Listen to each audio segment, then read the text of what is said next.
¿O sí? ¿Qué dice la hermana Jenny? Claro, manito Luis, todos los días tenemos que comer. Amén. Muy bien. Entonces, ¿qué les parece si, bueno, yo no voy a hacer la presentación. Nos postramos para orar.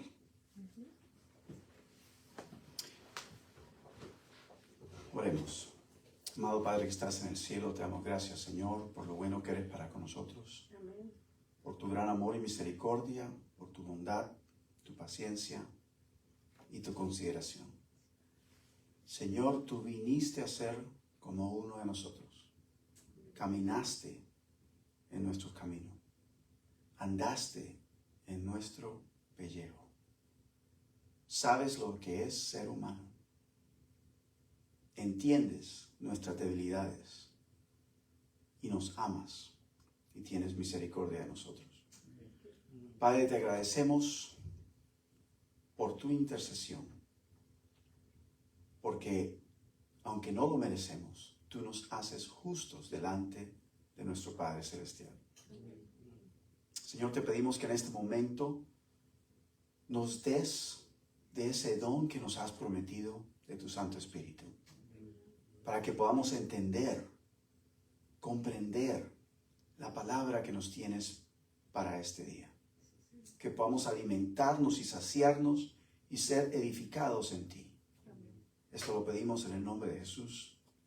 Amén. Bien.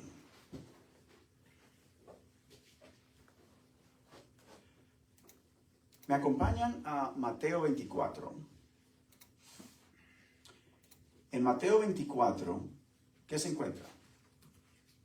Señal del tiempo del fin. Exacto. Y cuando hablamos de señales del tiempo del fin, casi siempre, ¿a qué nos referimos? A la venida del Señor.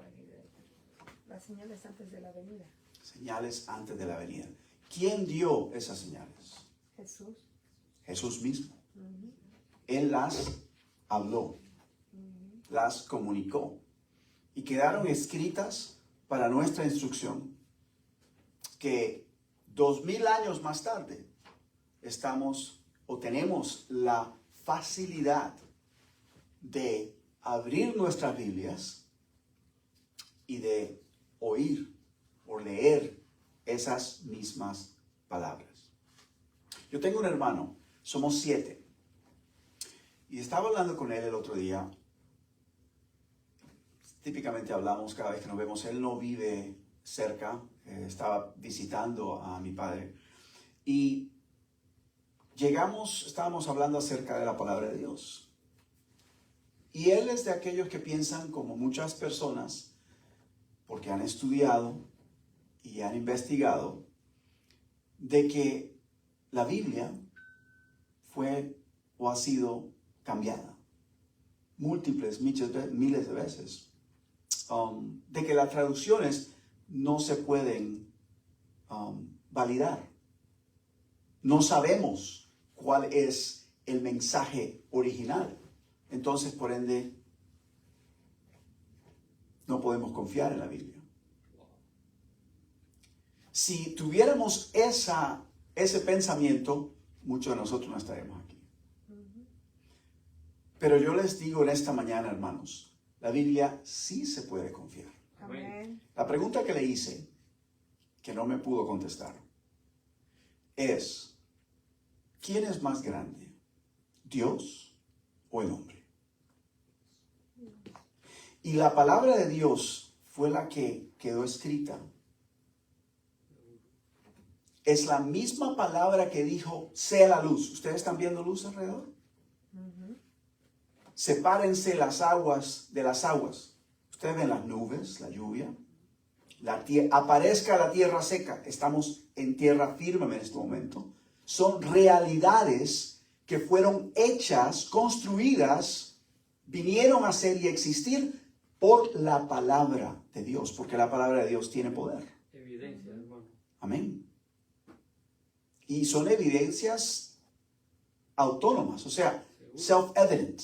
No hay algo que cuestionar. Lo estamos viviendo, lo estamos palpando, lo estamos respirando, que por cierto sentimos calor también.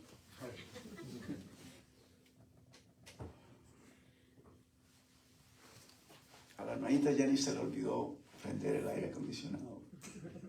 No, perdón. Yo llegué primero. Entonces, si la palabra de Dios tiene poder para crear, ¿se acuerdan del mendigo paralítico en la piscina, estoy traduciendo, de Bethesda? ¿Dónde se encuentra esa experiencia? En el libro de San Juan. Si me acompañan al libro de Juan, pongan un índice en el Mateo 24, que vamos a regresar ahí. Juan, el capítulo 5.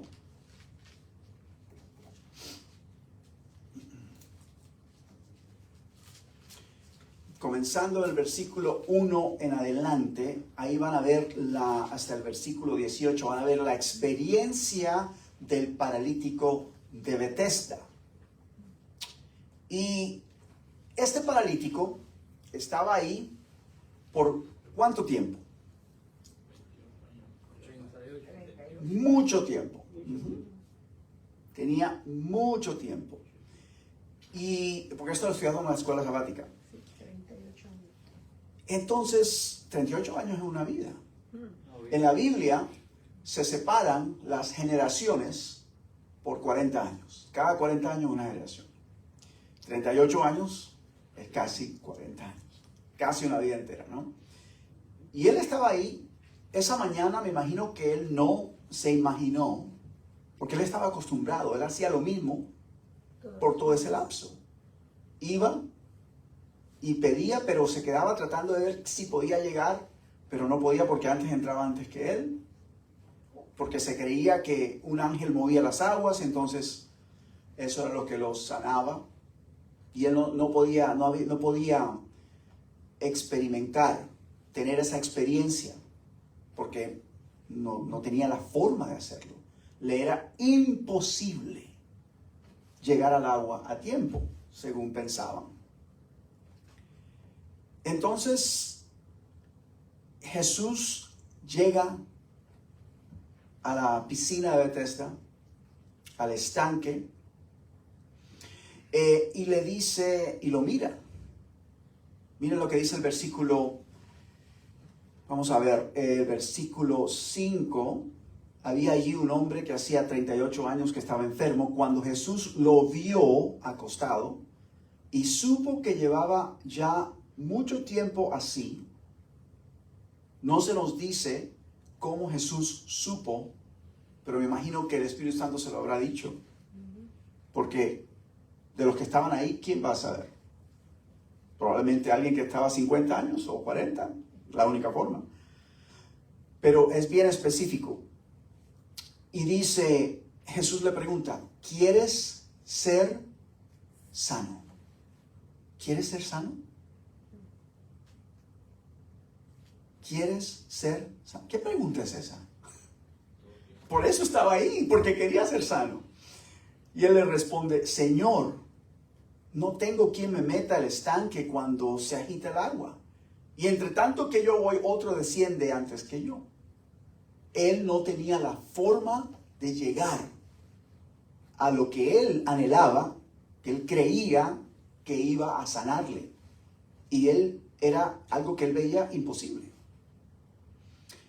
¿Y qué le dice Jesús? Versículo 8. Levántate, toma tu lecho y anda. ¿Qué harías tú si fueras un paralítico por 38 años, acostumbrado a lo mismo de siempre, y un día de repente alguien te dice, levántate, toma tu lecho? Él no podía caminar. Entonces, ¿cómo hace la conexión?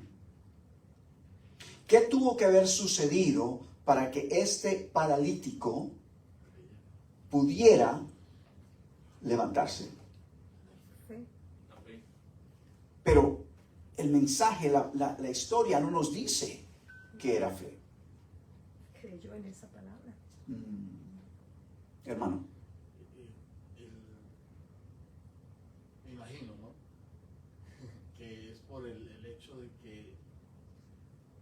que era tanto la ansiedad de él, de querer hacerlo, que lo creía. Porque tener 38 años ahí sentado y... Estaba cansado ya de estar ahí. Exactamente, sí, y que alguien venga, ok, está bien, lo creo. Creyó, trató y se movió, hermana. Y yo creo que también ahí el Espíritu Santo tuvo algo que trabajó en él, ¿no?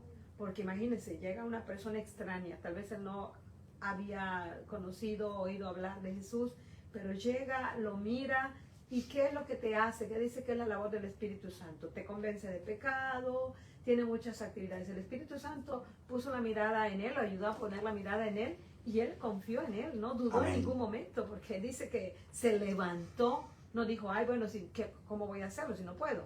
O sea, es el deseo que dice el hermanito Huber. Y la ayuda del Espíritu Santo fue el que le hizo hacer lo que él hizo. Amén. Escuchen lo que dice Jesús. Levántate. Primera palabra. Toma tu lecho. Segunda acción. Y anda. Anda. Tercera acción. Son 3 órdenes. Levántate. ¿Cómo un paralítico se va a levantar? Ok, va a poder tratar ahí. Wait a minute. De repente siente fuerza y comienza a mover los pies. Y esto no ha pasado antes. Y ya cuando está de pie. Wow. ¿Cómo sucede eso? Es un milagro. Amén.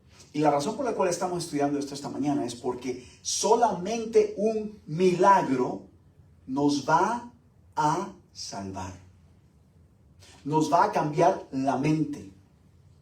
Nos va a transformar nuestra forma de pensar y de actuar de tal forma de que no importa lo que digan acerca de la palabra de Dios, porque vamos a tener la evidencia en nosotros mismos de que Cristo está en nuestros corazones por la obra del Espíritu Santo.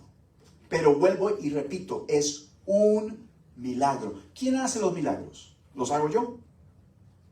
Yo puedo tratar de salir a predicar a todo el mundo ahora mismo y me puedo parar en la esquina y hablar con una pancarta y a todos los que pasen. ¿A cuántos voy a llegar? Algunos van a parar, algunos van a escuchar, algunos. Pero para llegarle a todo el mundo, a los 8 billones de personas en este planeta, ¿cómo creen ustedes que eso es posible? Solamente por un milagro. No hay nada que yo pueda hacer por mí mismo para que eso se cumpla. Entonces, ahora volvemos otra vez a Mateo 24. Y hemos estudiado Mateo 24, pero en esta mañana quiero que lleguemos a un punto crucial e importante, porque se trata de algo que está a punto de suceder. O sea que es algo oportuno, algo que necesitamos saber hoy, entre tanto que se dice hoy. Comenzando desde el versículo 4. Bueno, echemos atrás un versículo más, el versículo 3 para estar en contexto. Estando él, Jesús, sentado en el monte de los olivos, los discípulos se le acercaron aparte diciendo, dinos, ¿cuándo serán estas cosas? Jesús acaba de decir y de explicarles, ¿veis todo esto? De cierto os digo que no quedará aquí piedra sobre piedra. Y él estaba hablando acerca del templo. Para un judío que le dijeran que el templo no va a quedar, que va a estar destruido, eso era el fin del mundo. Porque ellos no podían pensar. Ejemplo, para traerlo a nuestro día hoy, es como decir que alguien nos diga a nosotros, usted no puede volver a orar. Porque antes de que Jesucristo viniera, para yo poder acercarme a Dios, y pedirle o tener algún tipo de comunicación con Dios, tenía que hacerlo a través de un sacrificio que solamente era autorizado por Dios mismo, se le dio la ley a Moisés, que solamente podía hacerse en la puerta del templo. Si alguien degollaba un animal en otra parte, era culpable de la sangre del animal. Y eso lo ven en Levíticos, capítulo 16, en varios otros contextos. Pero la única forma entonces de acercarse el hombre a Dios era a través del santuario, a través del templo. Es por eso que todos venían una vez al año, depende de las diferentes fiestas. Habían 3 fiestas que todos los varones mayores de 30 años tenían que presentarse. No era opción, era requisito presentarse ante el sacerdote en el templo, en el santuario. Por eso cuando Cristo cumple los 30 años, Él viene de Nazaret hacia el templo a presentarse conforme a la fiesta en la cual Él estaba viniendo. Y al cruzar por el camino tenía que pasar por cruzar el Jordán. Y es ahí cuando se encuentra con Juan. Y Juan lo bautiza y Jesús inicia su ministerio. Cuando Él es anunciado Mesías. La palabra Mesías es la palabra hebrea que significa ungido. El ungido, único, uno solo, ungido de Dios. Y Jesús fue ungido en su bautismo. Cuando Jesús sale del agua, porque, ¿qué sucede? Jesús viene ¿a quién? A Juan. Juan no va a Jesús. Jesús llega a Juan. Juan le dice, soy yo el que tengo que ser bautizado de ti, porque Juan lo reconoció. Pero Jesús le dice, no, hagámoslo de esta manera para cumplir toda justicia, porque ya estaba anunciado. Era una profecía que tenía que cumplirse, que se encuentra en Daniel capítulo 9, desde el 24 en adelante, hasta el final del capítulo. Mesías príncipe se estaba cumpliendo en ese momento. Jesús entonces inicia la petición de que Juan lo bautice, aunque Jesús no necesitaba ser bautizado. Jesús entra al agua por inmersión, no por gotas, y después sale del agua. Y en el momento en que Jesús sale del agua, ¿qué sucede? El Espíritu Santo desciende sobre él en forma de paloma. Juan lo ve y da testimonio de él. Y se escucha una voz que del cielo dice, este es mi Hijo unigénito, en quien tengo complacencia. Ese es el momento donde sucede Mesías. La palabra en griego para la palabra Mesías en hebreo, el griego, la palabra es Cristo. Mesías y Cristo son la misma palabra, una en griego, la otra en hebreo. Por eso a Jesús se le da el nombre Jesús Cristo, Jesús el Mesías. ¿Y qué significa el nombre Jesús? Mateo capítulo 1 nos da esa respuesta. El ángel le dice a José, en este caso es a José, en el versículo 21, el ángel le dice, bueno, comencemos del versículo 20, porque de eso estamos hablando. Ese es el punto central de este mensaje de hoy. Si no se acuerdan de más nada, acuérdense de esto. Y pensando en esto, está hablando José, he aquí un ángel del Señor le apareció en sueños y le dijo, José, hijo de David, no temas en recibir a María, tu mujer, porque lo que en ella es engendrado del Espíritu Santo es. José está preocupado. Él se iba a casar con María en unos días y de repente aparece María en embarazo. Wait a minute, yo no hice eso. Y entonces, cualquier otra persona, no, I'm sorry, no tengo nada que ver con esto, me voy. Y él estaba pensando, dejarla callado, que todo se fuera hacia aparte, ya, porque él sabía, este hijo no es mío, ella tuvo que haber cometido adulterio, así que me voy. Pero el ángel lo frenó y le explicó por qué ella estaba en embarazo. María es ¿qué? Un ser humano, carne y hueso. Para que un ser humano quede en embarazo, tiene que haber otro ser humano, ¿cierto? Pero en este caso, María fue engendrada por el Espíritu Santo. ¿Qué? Gracias, mi hermano. Allá quería llegar. Un milagro. Vuelve otra vez la misma palabra. Entonces el versículo 21 nos da la claridad del nombre. ¿Qué significa el nombre de Jesús? Y dará a luz un hijo. El ángel está diciendo lo que va a suceder. María se pudo haber muerto en el parto, durante el parto. El hijo pudo haber sido que no hubiera nacido o que no hubiera pasado los 9 meses. Muchas cosas podían haber sucedido. Pero el ángel le está dando la certeza de lo que va a acontecer porque está profetizando algo que no ha sucedido. ¿Ok? Vayan conmigo. Y dará a luz un hijo y llamarás su nombre Jesús. ¿Por qué? Porque él salvará a su pueblo de sus pecados. Noten el detalle de la palabra. Salvará a su pueblo de sus pecados. No en sus pecados. Que hay una diferencia muy grande. Tranquilo. ¿Puede salvarnos Dios en nuestros pecados? ¿No? ¿Por qué razón estamos en esta situación hoy día? Y la situación a la cual me refiero es que llegamos, si es que llegamos, a los 70, 80 y nos morimos. Dejamos de ser. Y 100 años más adelante nadie va a saber ni se va a acordar que estuvimos aquí. Nada de lo que hicimos va a permanecer. No hay memoria.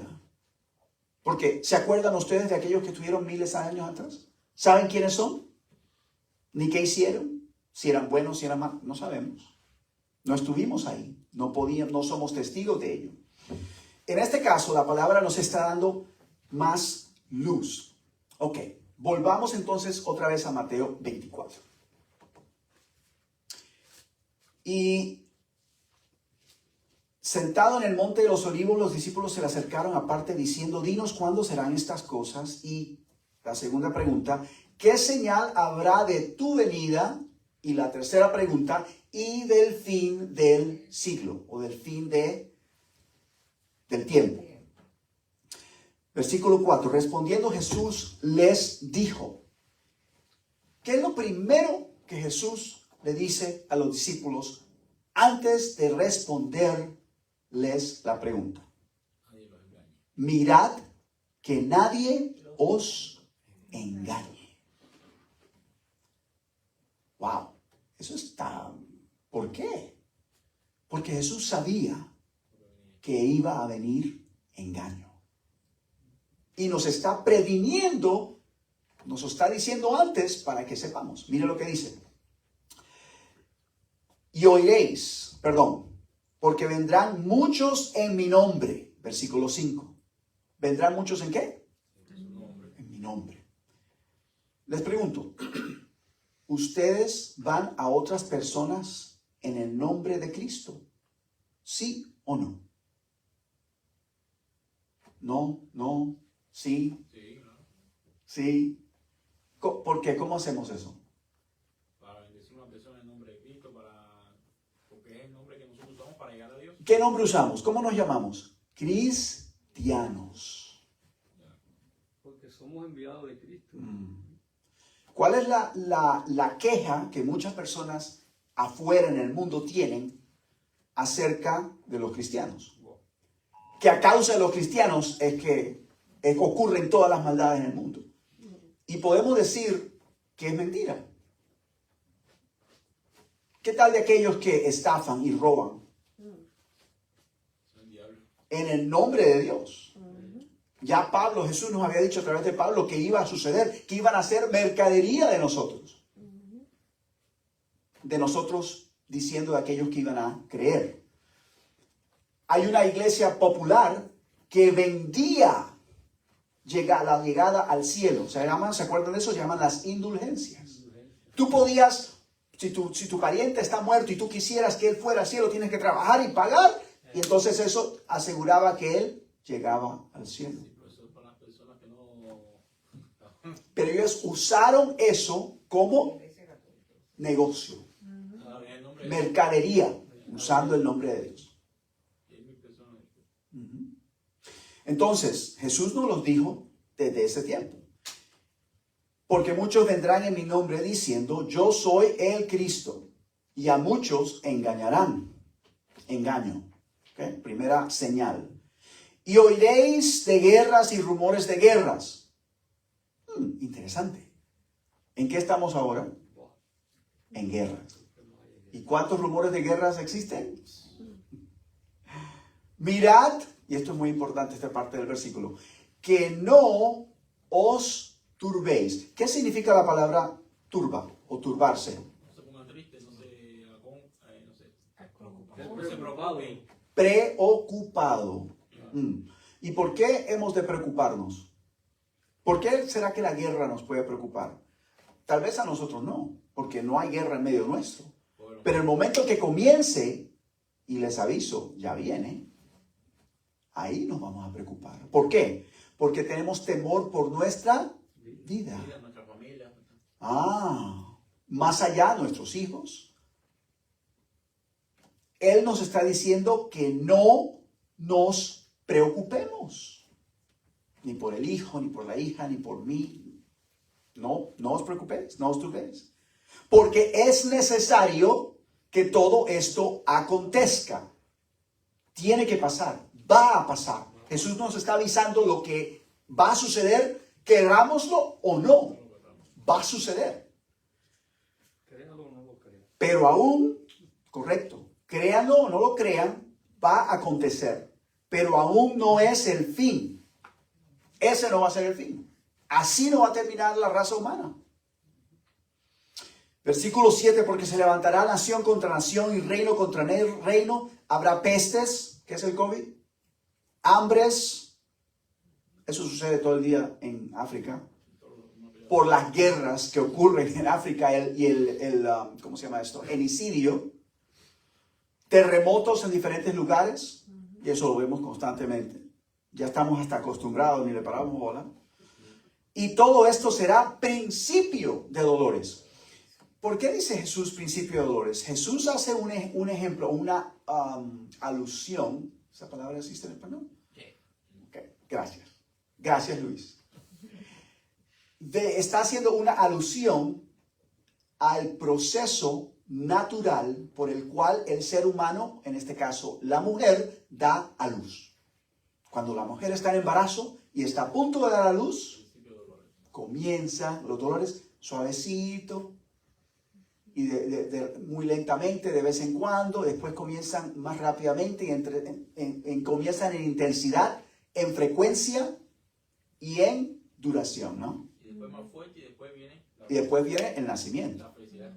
Entonces, de esa forma, dice Jesús, es necesario que todo esto acontezca. La situación básicamente se va a poner peor hasta que llegue el nacimiento. Versículo 9. Y aquí es donde nos concierne.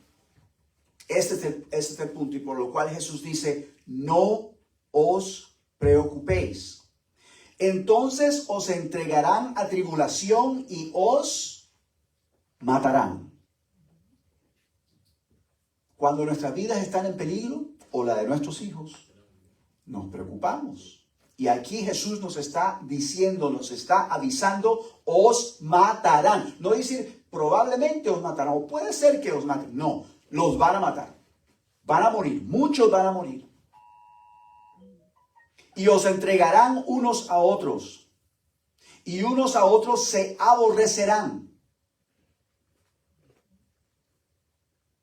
Dios no lo permita. Ninguno de los que estamos aquí nos aborrezcamos los unos a los otros. Pero eso es lo que dice, porque está hablando acerca de aquellos que están ahorita nos va a dar más claridad, Muchos falsos profetas se levantarán y engañarán a muchos. Y por haberse multiplicado la maldad. ¿Qué es la palabra maldad? ¿Qué significa maldad? He escuchado, pastor. No soy pastor, soy anciano, pero no pastor. Gracias. Bueno, perdón entonces.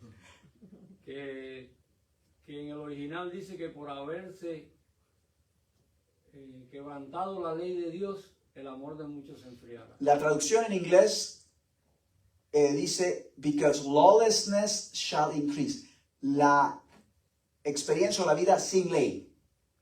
A eso es eso. Y la maldad es el resultado de eso, obviamente. Entonces, por eso cabe, pero no da tanta claridad como en el original.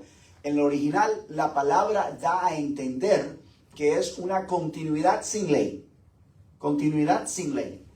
Por haberse multiplicado esa continuidad sin ley, entonces, ahí dice básicamente, el amor de muchos se enfriará. ¿Por qué? ¿Qué tiene que ver la ley con el amor? O la carencia de ley con el amor. ¿Qué es la ley? Una protección. ¿Un mandato? No. Bueno, un mandato, sí. Pero por amor a nosotros, el Señor Es dejó. una ley de amor. Amarás al Señor tu Dios con todo tu corazón, con toda tu alma, con todo tu ser, y amarás a tu prójimo como a ti mismo. Esa es la ley. Esa es la ley. ¿Cómo comienza? ¿Qué palabra? El amor. Amor. El amor. Porque Dios es Amor. amor. Entonces, su carácter, su ley es amor. Entonces, si no hay ley, no hay amor. ¿Está claro? Y el Y que si no no hay ama no amor, no hay conoce nada. a Dios porque Dios es amor, por supuesto. Si no hay Es amor, no hay evidente. No hay ni siquiera Nada. el querer vivir. Si no hay amor, no hay nada. No hay nada. Exactamente. Continúa la palabra diciendo, más, versículo 13, el que persevere hasta el fin. O sea que ahí nos está diciendo varias cosas. Número 1, van a haber algunos que van a perseverar hasta el fin. Amén. Nuestra decisión es si queremos ser de ellos. Amén. Es una elección, es una decisión que nadie puede violar, ni siquiera Dios mismo. Porque Dios no viola nuestro libre albedrío. Él nos creó con esa capacidad. Y fue por eso que estamos en esta situación. De eso estudiaremos en otra ocasión. Mas el que perseverare hasta el fin, este será salvo.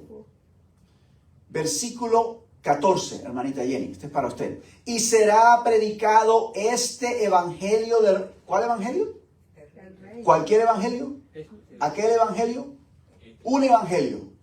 Este evangelio del reino en todo el mundo para testimonio a todas las naciones, y entonces vendrá el fin. Y será predicado este evangelio. Ahora yo pregunto, ¿cuál es el evangelio del reino al que se refiere Jesús en este mensaje? ¿Cuál es ese evangelio? ¿Quién me puede ayudar?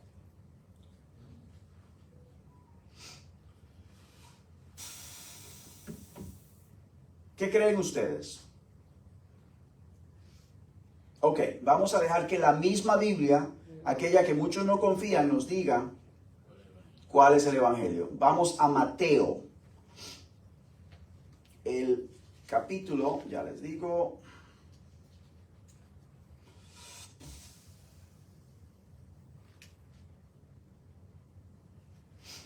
Ok, Mateo capítulo 4, versículo 23. Mateo 4, 23. Y la palabra de Dios dice, y recorrió Jesús toda Galilea, enseñando en las sinagogas de ellos. Es el primer detalle que nos da, enseñando en la sinagoga de ellos. ¿Quiénes son ellos? Los judíos. Y predicando el evangelio del reino. Jesús predicaba. pero no dejaba así. Sanando toda enfermedad y toda dolencia en el pueblo. Enseñando, predicando y sanando. Ese es el Evangelio. Ese es el Evangelio. Exactamente. Mateo 9:35. Este es el mismo libro, otra ocasión. Recorría Jesús todas las ciudades y aldeas, enseñando en las sinagogas de ellos, lo mismo. Predicando el evangelio del reino, lo mismo. Y sanando toda enfermedad y toda dolencia en el pueblo. Ese era su modus operandi, su forma de practicar el evangelio. Entonces, pregunto, hermanita Jenny, ¿qué debemos hacer nosotros? Lo mismo. Lo mismo. Ok. ¿Podemos enseñar? Sí, es lo que estamos haciendo ahora. Sí. ¿Podemos predicar? Sí, es lo que estamos haciendo ahora. ¿Podemos sanar? Ahí es donde para todo el En mundo. nuestros corazones pedimos sanar, pedir por la persona a Dios. Que Dios Podemos orar, podemos pedir, pero hay una desconexión en ese punto. La palabra de Dios indica que las señales que iban a seguir aquellos que recibirían el Espíritu Santo era exactamente eso, sanar, el don de sanidad. Cuando Pedro y Juan fueron al templo y había otro paralítico ahí pidiendo dinero, Pedro le dice, no tengo dinero, Oro ni plata. pero lo que tengo, Te doy. eso te doy. En el nombre de Jesús Cristo, levántate. Exactamente lo mismo que hizo Jesús con el paralítico de Bethesda. Y se levantó. Este, diferente del de Bethesda, Bethesda estaba a 38 años. Este había nacido así. Imposible que había alguna forma de verlo, de cambiar su condición. Solamente un milagro. Y solamente un milagro es el que puede cambiar, transformar nuestros corazones de piedra a corazones de carne. Jesús nos dice que Él anhela escribir su ley, su carácter, su amor en nuestras mentes y en nuestros corazones. Ese es el nuevo pacto, no como estaban en piedra. Bueno, ahí están, simbolizados. Vamos a ver qué otra cosa nos dice el Evangelio del Reino. ¿Qué significa el Evangelio del Reino? El reino de Dios. ¿Cuándo fue la primera vez que el Evangelio del Reino de Dios fue anunciado? por Cristo. Antes de Cristo.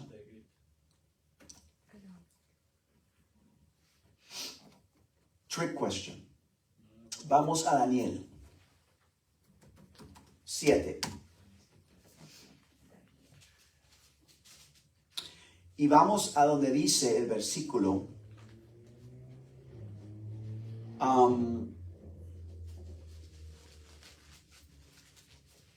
Versículo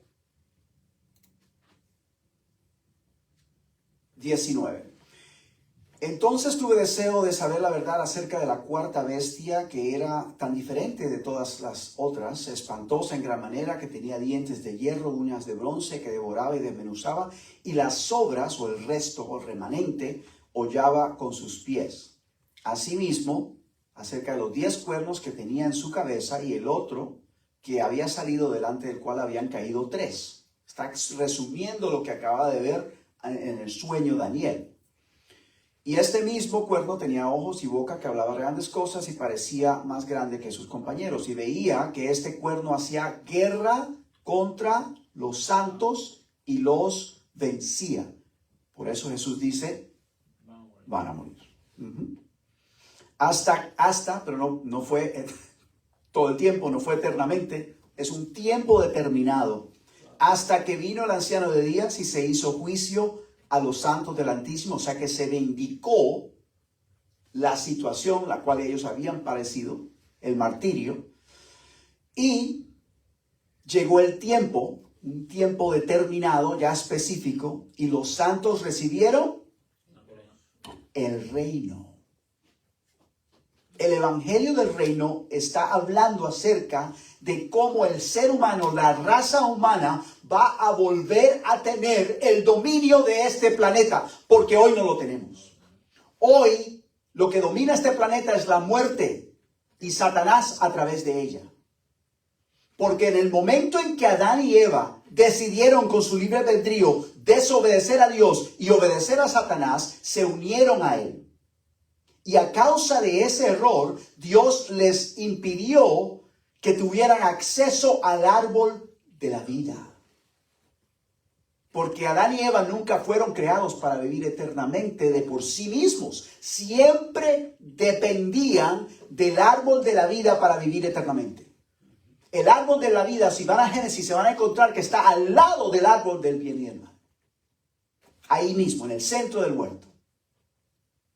Y ese árbol va a estar nuevamente cuando se establezca el reino de Cristo. Es por eso que Jesús tuvo que venir como un ser humano, igual que yo, para poder, en mi nombre, como ser humano, reclamar este planeta. Al morir en la cruz, Jesús paga lo que Dios le había dicho a Adán y Eva: el día que de él comieres, ciertamente morirás. Y sabemos que ellos no murieron ese día, porque de lo contrario no estaríamos aquí. Alguien murió ese día en su lugar. En el Génesis capítulo 3, versículo 21, nos dice la palabra de Dios que Dios hizo para el hombre y su mujer túnicas de pieles. Y la última vez que yo recuerdo, las pieles no crecen en los árboles. El animal. Un animal tuvo que morir para cubrir la desnudez de Adán y Eva. Un animal que no tenía nada que ver con el asunto, porque no había hecho nada en ese respecto. Un cordero, al cual nos dice Apocalipsis, el cordero que fue inmolado desde la fundación del mundo. Ese apuntaba a Jesucristo, apuntaba a la cruz, aquel que había de venir en nombre del ser humano, de la raza humana, para recuperar y quitarle al diablo el poder de este planeta. Ese es el Evangelio del Reino, mis hermanos. Vamos a verlo de otra manera. Vamos a el libro de Mateo. En el capítulo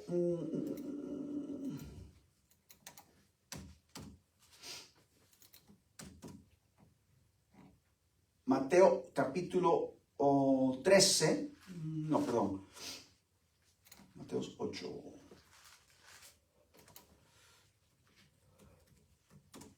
Y ya casi acabamos. Mateo 17, perdón.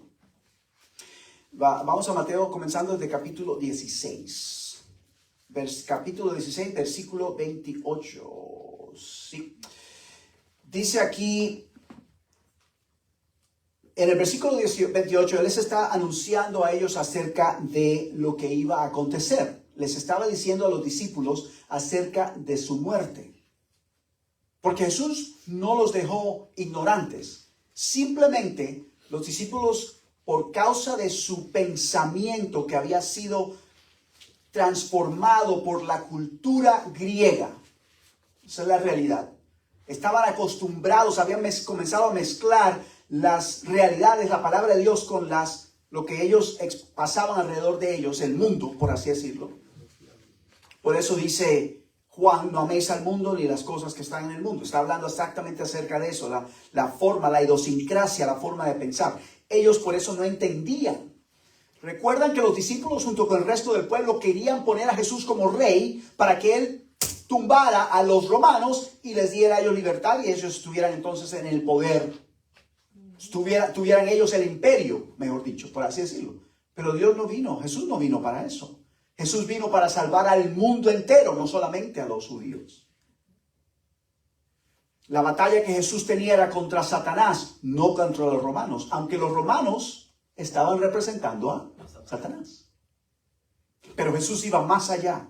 Miren lo que dice aquí el versículo 27. De 18 a 27. Mateo capítulo 16.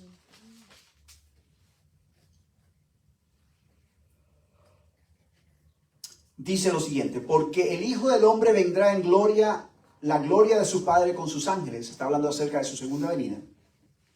Y entonces pagará a cada uno conforme a sus obras. De cierto, versículo 28, de cierto os digo que hay algunos de los que están aquí que no gustarán la muerte hasta que hayan visto al Hijo del Hombre viniendo en su reino. ¿Qué estamos hablando? Del Evangelio del Reino. ¿Qué sucede al siguiente capítulo? Capítulo 17:1. 6 días después, Jesús tomó a Pedro. ¿Pedro estaba ahí? Sí. ¿Jacobo estaba ahí? Sí. ¿Juan estaba ahí? Sí, eran sus discípulos. A eso se refería Jesús cuando dijo: algunos de los que están aquí no probarán la muerte antes de que vieran al reino a Jesús en su gloria. ¿Y qué es lo que sucede? ¿Qué es lo que Jesús hace con estas 3 personas? Los llevó aparte a un monte y, versículo 2, se transfiguró delante de ellos. Les mostró quién era Él verdaderamente. Porque ellos veían un ser humano común y corriente. Es más, Isaías nos dice que en Él no había ningún tipo de belleza para que no fuéramos deseados por la belleza. Era una persona común y corriente. Es más, podríamos decir hasta fea. Pero su forma de ser era otra, completamente, porque era Dios mismo. Cuando Jesús se transfigura, les demuestra a esos 3 discípulos, Pedro, Jacobo y Juan, quién es Él verdaderamente, el Hijo de Dios. Es por eso que Juan, en 1 de Juan capítulo 1, nos dice lo que hemos visto, lo que hemos palpado, lo que hemos oído en relación al verbo que fue hecho carne. Entonces nos dice aquí el versículo 3. Y he aquí les aparecieron Moisés y Elías hablando con él. Moisés y Elías. Interesante detalle. ¿Quién era Moisés? Un ser humano. ¿Y Elías? Otro ser humano. ¿Qué diferencia o qué similitudes hay entre Moisés y Elías? Ambos eran profetas. Y eran seres humanos. Y eran seres humanos. Ambos murieron. ¿What? No todos. No todos. Elías subió y Moisés murió, pero también subió. O sea que ambos estaban en el cielo cuando Jesús se transfigura. Quiere decir que ellos descendieron en ese momento para estar con Él. Y eran testigos. Pero yo pregunto, ¿cómo sabían ellos que eran Moisés y Elías si ellos nunca lo habían visto? Amén. Ahora, el punto central es este. El reino de Dios es Cristo. Aquellos que van a ser resucitados en su segunda venida y van a ser llevados con Él. Y aquellos que no van a ver la muerte y van a ser llevados con Él. Como nos lo dice Pablo en 1 de Tesalonicenses, capítulo 5. Y con esto cerramos. Pero acerca de los tiempos, versículo 1, y de las ocasiones, no os tenéis necesidad, hermanos, que yo os escriba, porque vosotros sabéis perfectamente que el día del Señor vendrá como ladrón en la noche. Nadie va a saber cuándo esto acontezca. Pero sigamos leyendo. Que cuando digan paz y seguridad, entonces vendrá sobre ellos destrucción repentina, como que los dolores de la mujer encinta, y no escaparán. O sea que está hablando exactamente lo mismo que estaba hablando en Mateo 24. Mas vosotros, versículo 4, miren esto interesante. Vosotros, hermanos, no estáis en tinieblas para que aquel día os sorprenda como ladrón. Entonces, ¿dónde estamos nosotros en la historia de este mundo? ¿Sabemos? Y si no estamos seguros, a nosotros se nos ha mostrado a través de la palabra de Dios. Hemos de pedir dirección divina por el medio del Espíritu Santo para que nos indique y podamos estar preparados para esa experiencia. Por eso dice él, nosotros somos del día, seamos sobrios y habiéndonos vestido de la coraza de la fe y del amor con la esperanza de salvación como yelmo, porque no nos ha puesto Dios para ira. Aquellos que no creen, confían en Dios, que no saben, que no confían en la palabra de Dios, están destinados para ir, desafortunadamente, sino para alcanzar salvación por medio de nuestro Señor Jesucristo. Entonces, nosotros vamos a recibir al Señor cuando Él aparezca en las nubes, y vamos, junto con aquellos que van a ser resucitados, vamos a ser llevados y estaremos por siempre, dice la palabra, con el Señor. Esa es la esperanza que tenemos. Ese es el reino. Y el evangelio del reino son las buenas nuevas de que eso está a punto de acontecer. Amén. Mis hermanos, gracias a Dios, porque Él nos ha dado la oportunidad de oír y de entender estas verdades por medio de su misericordia, por medio de su Santo Espíritu y su poder. Que el Señor nos bendiga y nos ayude y nos anime a mantenernos fieles y firmes y no echarnos hacia atrás. Ya estamos casi en la línea final. Amén. Oremos. Padre amado, te damos gracias infinita por el don que nos has dado en tu Hijo. Porque Él ha hecho posible tu salvación de cada uno de nosotros. Gracias, Jesús, por tu intercesión constante en nuestro favor, para que nuestros defectos de carácter puedan ser cubiertos mientras tú intercedes por nosotros.